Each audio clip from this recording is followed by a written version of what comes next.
Olá, sejam todos bem-vindos à nossa segunda aula de controle de infecção hospitalar. Sugiro a todos que peguem caneta e caderno, façam suas anotações, porque a aula já vai começar. E hoje o nosso tema será acidente de trabalho com exposição a material biológico, que é um tipo específico de acidente de trabalho, cujo risco de infecção envolve o contato com fluidos orgânicos potencialmente contaminantes. Vamos ver o quadro. Então aqui nós temos, os fluidos orgânicos com risco de transmissão e sem riscos de transmissão. Temos aqui sangue, líquor, líquido pleural, líquido acítico, líquido amniótico, fluido com sangue, soro e plasma. Sem risco de transmissão, suor, lágrimas, fezes, urina, vômito e secreção nasal e saliva, exceto se houver presença de sangue. Isso também não desobriga o profissional de saúde, em sua atividade, não utilizar a sua luva de látex. Afinal, a luva é um EPI e ela funciona como uma excelente barreira, já que o profissional terá contato com matéria orgânica. E aí segue-se os protocolos, do controle de infecção hospitalar, o CCIH. A exposição a material biológico é muito perigosa por ser potencialmente capaz de transmitir mais de 50 tipos de patógenos diferentes, além do HIV, hepatite B e C. Tipos de exposição envolvendo material biológico considerados de risco: exposição percutâneas, lesões provocadas por instrumentos perfluocortantes, exemplo, agulhas, lâminas de bisturi e vidrarias e ampolas. Exposição de mucosas, ocorrência de respingos nas faces envolvendo os olhos, nariz, boca ou exposição da mucosa genital. Exposição de pele não íntegra, contato com locais onde a pele apresenta dermatites e feridas abertas.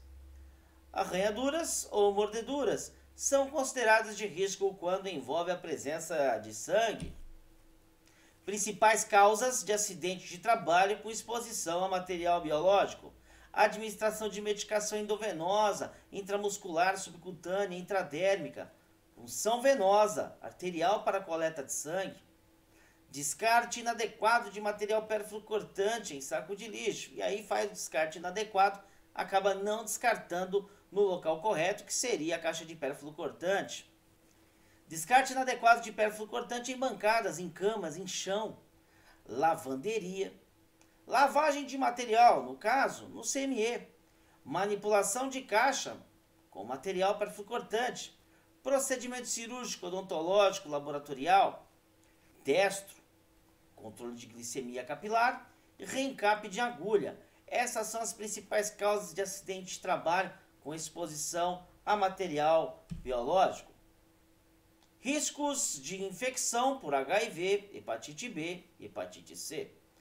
O risco de infecção pós-exposição ocupacional é variável e depende de diversos fatores, como qual é o tipo de acidente, condições clínicas do paciente-fonte do trabalhador, quando se tem essa informação de quem é o paciente-fonte, gravidade da lesão, presença e volume de sangue do paciente-fonte, conduta adequada após exposição, tempo decorrido entre exposição e início da PEP, profilaxia pós-exposição, medidas de prevenção de exposição a material biológico, adotar cuidados com a biossegurança, uso de EPI, equipamentos de proteção individual, uso de máscaras, luvas, avental e botas, lavar as mãos com água corrente e sabão, imunização para hepatite B, 3 doses e realização do anti-HBS. Medidas de prevenção pós-exposição a material biológico: lavar a área contaminada com água e sabão, não espremer a área atingida, não esfregar, procurar atendimento médico com urgência nas primeiras 2 horas após o acidente e até 72 horas para iniciar a PEP. Realizar teste HIV, hepatite B e C, o teste rápido. Realizar teste para HIV, hepatite B e C no paciente fonte, quanto conhecido. Realizar o teste rápido. O que fazer se ocorrer um acidente de trabalho com exposição a material biológico? Bom, testar HIV durante a janela imunológica, o momento zero, que é a ocorrência, né, do acidente, 30 dias e 90 dias. 2. Testar para hepatite C durante a janela imunológica, momento zero, 90 dias, 180 dias. 3. Testar hepatite B durante a janela imunológica, momento zero, 90 dias, 180 dias. Atenção! Evitar manter relações sexuais sem uso de preservativo, evitar engravidar, amamentar, doar sangue, órgãos e sêmen. Existe também as fichas de notificação, existe também a instrução de preenchimento para a ficha de notificação, o protocolo de exposição a material biológico e a profilaxia pós-exposição, um protocolo do Ministério da Saúde, também é um protocolo que as comissões de controle de infecção hospitalar, elas implantam, né, nas suas unidades de saúde. Bem, vamos falar um pouco de biossegurança no atendimento de pacientes com suspeitas de infecção por coronavírus SARS-CoV-2 nos estabelecimentos assistenciais de saúde.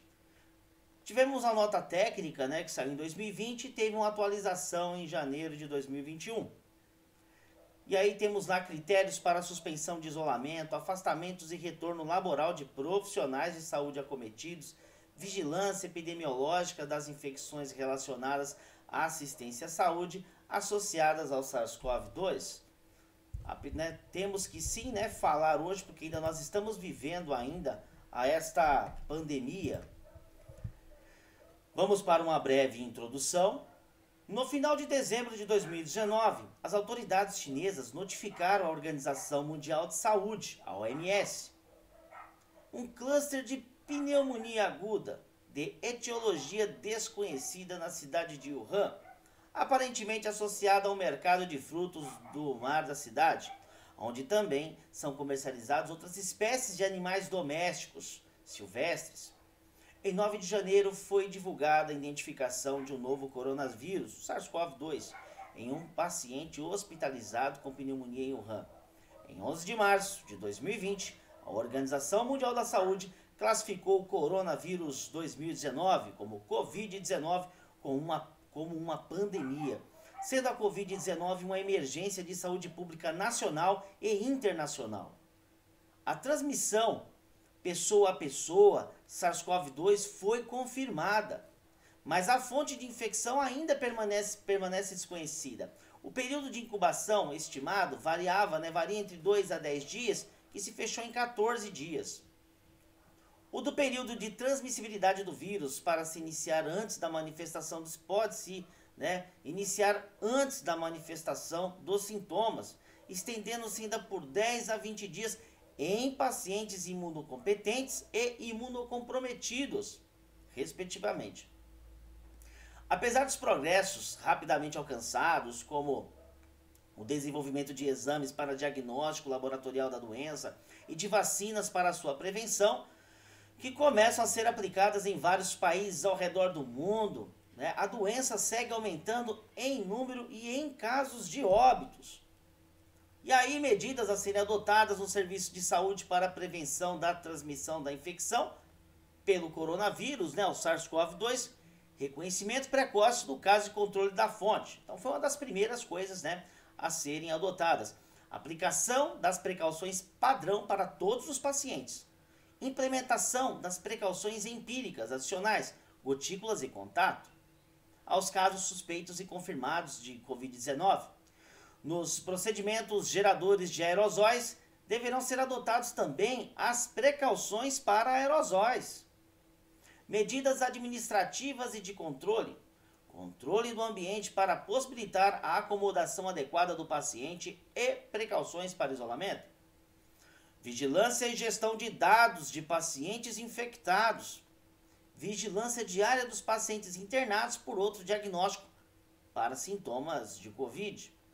Triagem de profissionais suspeitos infectados, afastamento e retorno laboral, em conformidade com as normas técnicas vigentes, monitoramento diário de suprimentos relacionados à prevenção e controle de pandemia, triagem de acompanhantes e visitantes de pacientes independente do diagnóstico ou internação, para sintomas de Covid-19, sintomas respiratórios, febre, síndrome gripal, entre outros.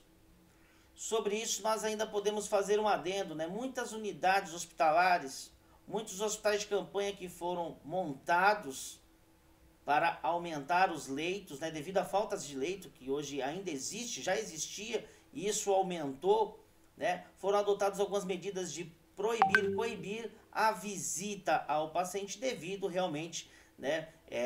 Esses hospitais de campanha ou alguns hospitais fizeram isolamento por corte, né? Fizeram um isolamento de um setor ou de um andar, proibiram a visita, justamente para que não houvesse a chance da pessoa em sua visita, né?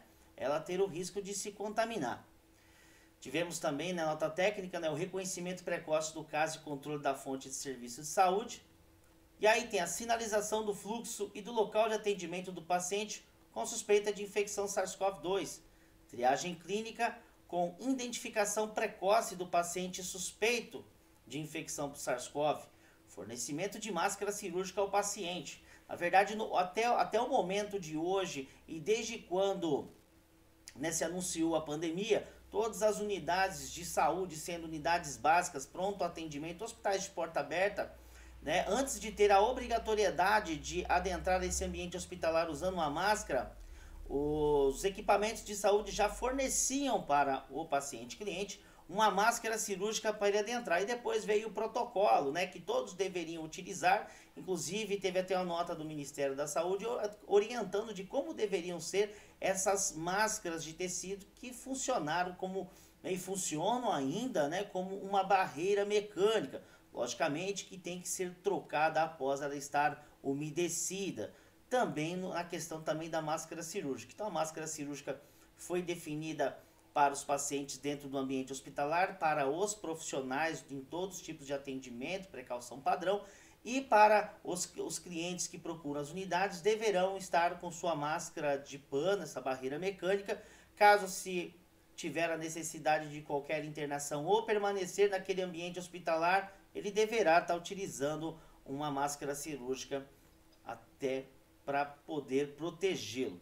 Colocação do paciente em uma área separada dos demais pacientes, controle da fonte e implementação imediata de precauções de contato com gotícula. Justamente por isso que foram montados, né, esses locais de atendimento para evitar que os pacientes que estivessem com sintomas da Covid fossem até as unidades e sim fossem direto a um serviço. Então, todos os municípios montaram seus hospitais de campanha, né, montaram equipamentos às vezes menores com 10, 20 leitos e com um atendimento de porta aberta. Então aqueles que tivessem com sintomas, né, ao adentrar já ganhariam a máscara e já iriam ser atendidos, né? Passava pela classificação de risco, pelo profissional médico, já fazia os seus exames e dali se seguia-se o atendimento e internação se necessário ou não.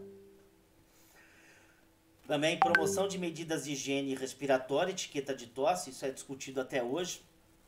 É necessário que se tenha assim essa etiqueta. E orientação da higienização das mãos. Aplicação de precaução padrão para todos os pacientes que inclui higienização das mãos, 5 momentos. Antes e depois de tocar o paciente, antes da realização de procedimentos, depois do contato com secreções e excreções do paciente e de superfícies ambientais próximas ao paciente. Isso já é uma precaução padrão, já é utilizado, na verdade, esse tipo de higienização, né, para todos os pacientes internados ou não, mas isso se fixou, né, isso foi feito um protocolo, porque todos os profissionais de saúde tiveram que realmente passar por uma nova capacitação, e normalmente essas capacitações ficaram com a Comissão de Controle de Infecção Hospitalar e às vezes também pelas vigilâncias epidemiológicas do município. O uso de equipamento de proteção individual conforme o risco, né? Existem lá os riscos conforme protocolos, né, das comissões de controle de infecção hospitalar, também conforme rege as normas regulamentadoras a 32, né? Então também aí tem, né, a necessidade, né, a obrigatoriedade de estar utilizando, né, os EPIs. Prevenção de acidentes com perfluorocortantes e material biológico, isso é muito reforçado até hoje, né? Falamos na aula anterior que ainda nós temos uma incidência muito grande de profissionais ainda de saúde se contaminando com perfluorocortantes, né? Às vezes no momento da punção, na caixa de perfluorocortante. Então isso é muito preocupante, então isso ainda é muito discutido, né? Há ainda muita capacitação, muita implantação desse tipo de discussão hoje nos grandes hospitais, né? E também nas unidades básicas de saúde, qualquer unidade que se faça qualquer tipo de punção, né? De qualquer protocolo invasivo. Manuseio, acondicionamento e destinação dos resíduos sólidos, né? Conforme prevê a RDC Anvisa 222. Limpeza e desinfecção de ambientes e superfícies, conforme as recomendações padronizadas pela CCIH, em consonância com as normas técnicas oficiais. Limpeza, desinfecção e esterilização de artigos conforme a finalidade de uso. Processamento de roupas e lavanderias, procedimentos conforme recomendações da CCIH e de normatização oficial. A maioria dos hospitais, os prontos atendimentos, né, eles acabam contratando empresas, né, para fazer esse tipo de serviço, mas no momento da contratação é checado todo o procedimento. Às vezes essa comissão ela monta diligências para conhecer o local, para saber se ele está apto. Ele tem que apresentar documento, né, um laudo que dá autorização para ele trabalhar com esse tipo, né, de serviço, né? Então cabe também à comissão de controle de infecção hospitalar, né? Procedimentos e serviços de nutrição e dietética conforme rotinas estabelecidas pela CCIH e serviços de nutrição. Orientação de medidas de higiene respiratória ao paciente. Cobertura de nariz e boca durante a tosse ou espirro com lenço descartável. Bem, hoje existe já a obrigatoriedade, né, de estar se utilizando a máscara, né, a máscara de pano, como nós já tínhamos falado, né. Hoje tem um protocolo, né, que tem a obrigatoriedade de todos os cidadãos utilizarem a máscara de pano. Descarte adequado de lenço após o uso, higienização das mãos e oferecimento de máscara cirúrgica. Como eu estava comentando, né, hoje as unidades de saúde, dependendo do protocolo, do atendimento, da demora dentro da unidade, deverá, né, ser fornecida uma máscara. Uma internação, por exemplo, o paciente vai deixar de utilizar a máscara de pano, ele terá que utilizar uma máscara cirúrgica. Nos demais casos, é obrigatório o uso da máscara de pano, isso é muito importante. Mesmo quem já tenha se vacinado na primeira ou segunda dose, deverá ainda manter, né, os protocolos sanitários. Higienização das mãos após o contato com espirros ou secreções respiratórias. Observação, enfatizar sempre a higienização das mãos. Isso nós vamos discutir, né, a disciplina inteira, falamos muito na primeira aula. A higienização das mãos elas deverá acontecer sempre nos 5 momentos. Todos os profissionais têm que se atentar para evitar contaminações, infecções cruzadas. Implementação de precauções empíricas adicionais, gotículas e contato. Na suspeita, a confirmação de infecção por SARS-CoV-2 são aplicadas em adição às precauções padrão para o paciente com suspeita de infecção SARS-CoV-2. Colocação do paciente em quarto privativo. Utilização de equipamentos de proteção individual pelos profissionais de saúde. Máscara cirúrgica, avental de manga comprida, protetor facial, né, o ocular, prevendo a possibilidade de respingos. O avental impermeável, prevendo a possibilidade de respingos e grande quantidade de líquidos. Luvas descartáveis de procedimento. O uso de artigos de uso único, preferencialmente ou exclusivos para o paciente. Exemplo, estetoscópio, esfigmomanômetro, termômetro, né?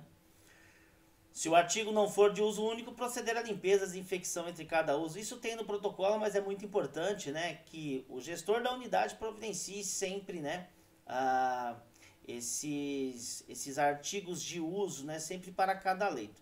Lembrando que aqui cita, né, que o paciente deverá ser colocado em quarto privativo, mas foi-se utilizado na pandemia um isolamento de corte. Então, se criou-se um hospital de campanha, logicamente que existe lá um limite, né, de um leito para o outro de 1,5 metro. Então, alguns fizeram baias, outros fizeram barreiras, né, construídas, né, para que se pudesse acolher e ter leito para todos. Da questão da pandemia, ela entra até naquele princípio da imprevisibilidade, né? Então ainda estamos passando ainda por essa luta, né? Hoje no momento está acontecendo a vacinação.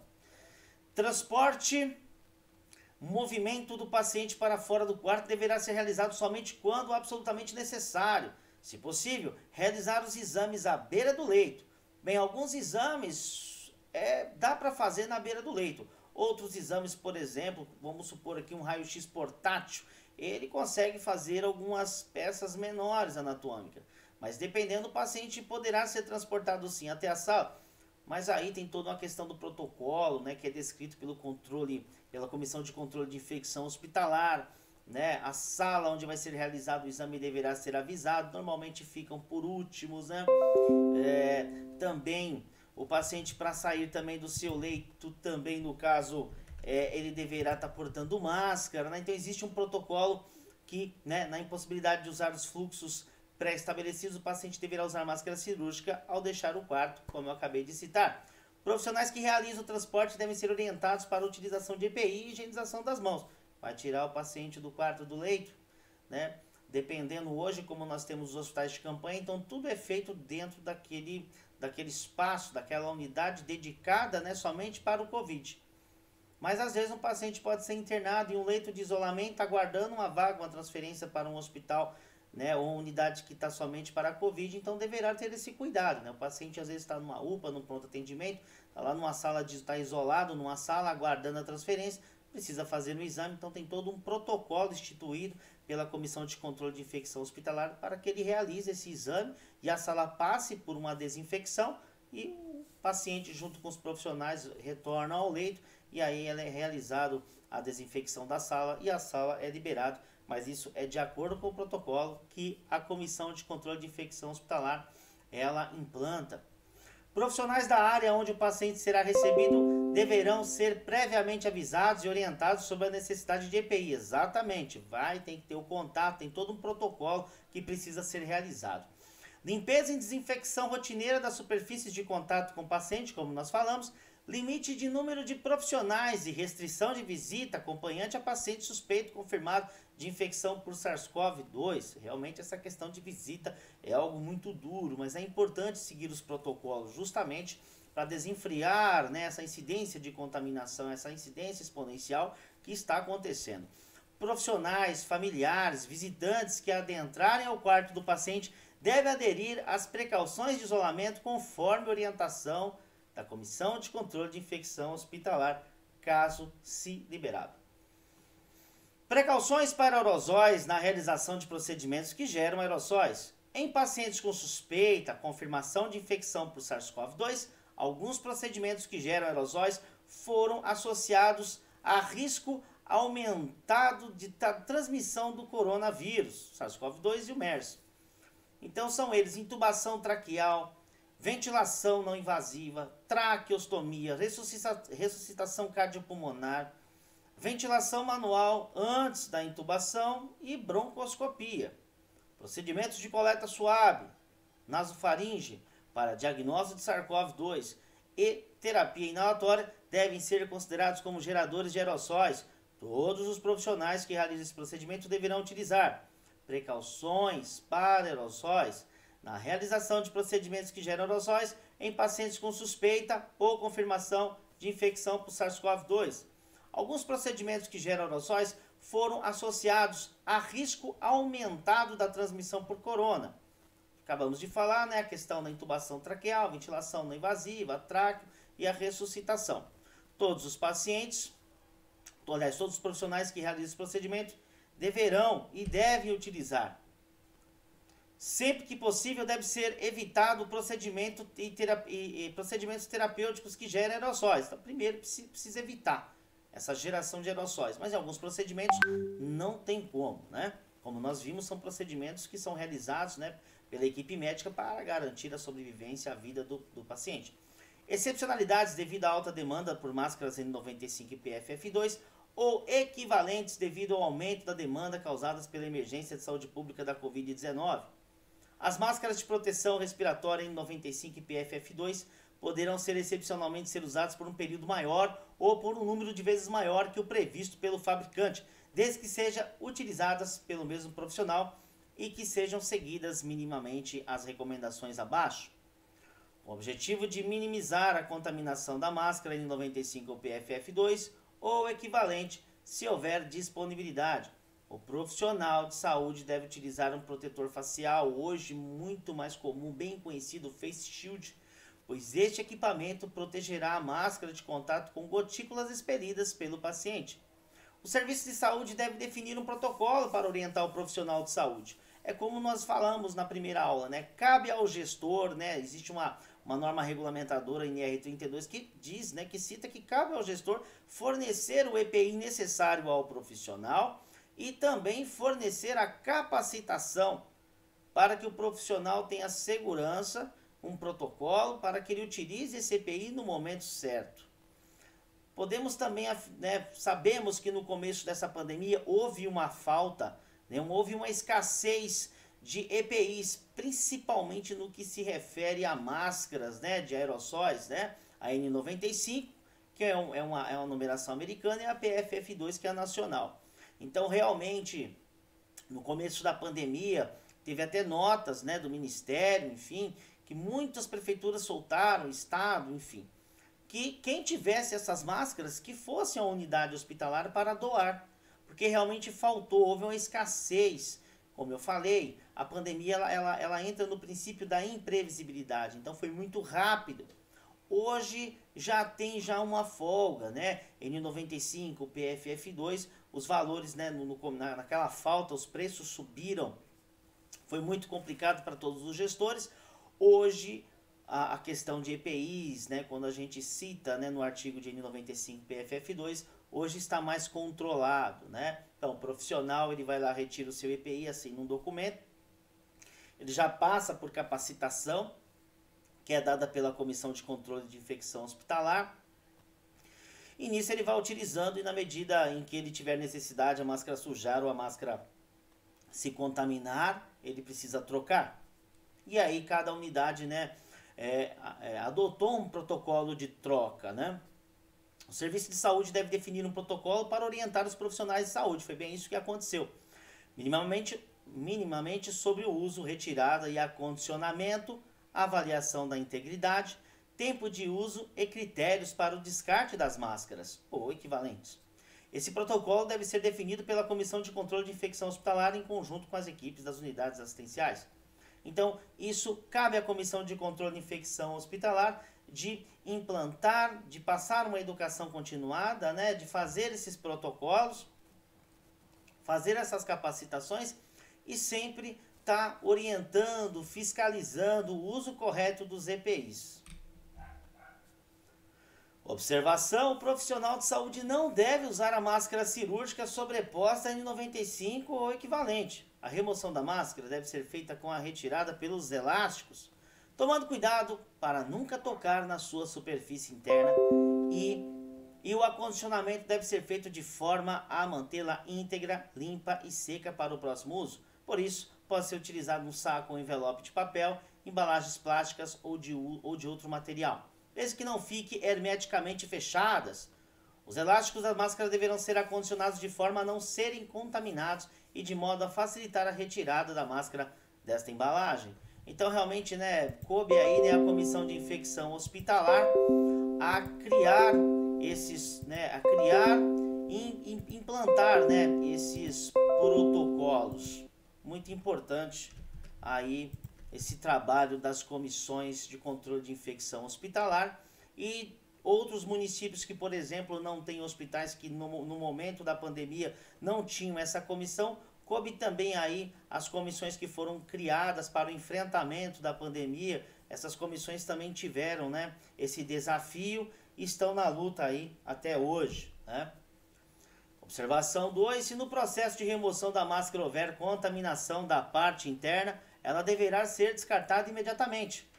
O tempo de uso da máscara, o equivalente, né, em 95 PFF2, em relação ao período de filtração contínua do dispositivo, deve considerar as orientações do fabricante, o número de reutilizações da máscara pelo mesmo profissional, deve considerar as rotinas orientadas pela Comissão de Controle de Infecção Hospitalar, CCIH, do Serviço de Saúde e constar no protocolo de reutilização.